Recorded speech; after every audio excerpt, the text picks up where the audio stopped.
ప్రతి ఒక్కటి ప్రేమతో చేద్దాం అనే అంశం ఈరోజు మనం మాట్లాడుకుంటున్నాం.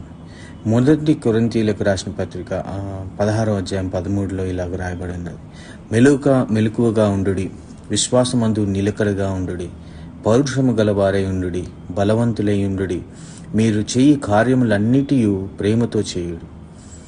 లోతుగా ప్రతిధ్వనించే ఒక పదునైన ప్రేమ కథ ఏంటంటే, పాత సైకిల్ను కొనుగోలు చేయడానికి తన ఆస్తులన్నిటినీ అమ్మి తన ప్రియమైన భార్యతో తిరిగి కలవడానికి భారతదేశం నుండి స్వీడన్కు ప్రయాణించిన నిరుపేద వ్యక్తి యొక్క కథ.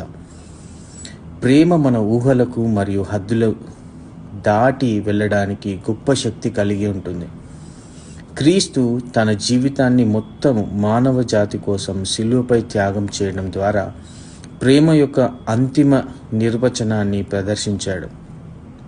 మన పరలోకపు తండ్రికి మానవత్వంతో ఉన్న సంబంధం యొక్క ప్రధాన అంశము షరతులు లేని ప్రేమను ప్రదర్శించడం.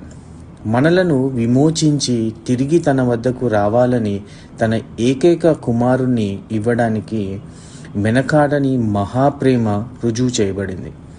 ఈరోజు మన ధ్యానంలో మన చర్యలన్నిటికీ ప్రేమ ప్రేరణ కలిగించే అంశంగా ఉపయోగించబడుతుంది. ఈ అంశం మీకు గుర్తు చేస్తున్నాను.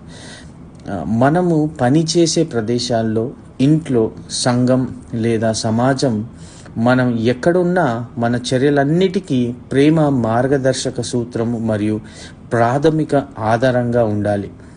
దేవుని రాయబారులుగా మన జీవితంలోని ప్రతి అంశంలో ఆయనను అనుకరించాలని దేవుని వాక్యం ద్వారా మనకు ఆజ్ఞాపించబడుతుంది. ప్రేమతో ప్రతీదీ చేసేది విశ్వాసాన్ని, ధైర్యాన్ని, బలాన్ని ప్రభువు మనకు ప్రసాదించునుగాక. ఆమేన్.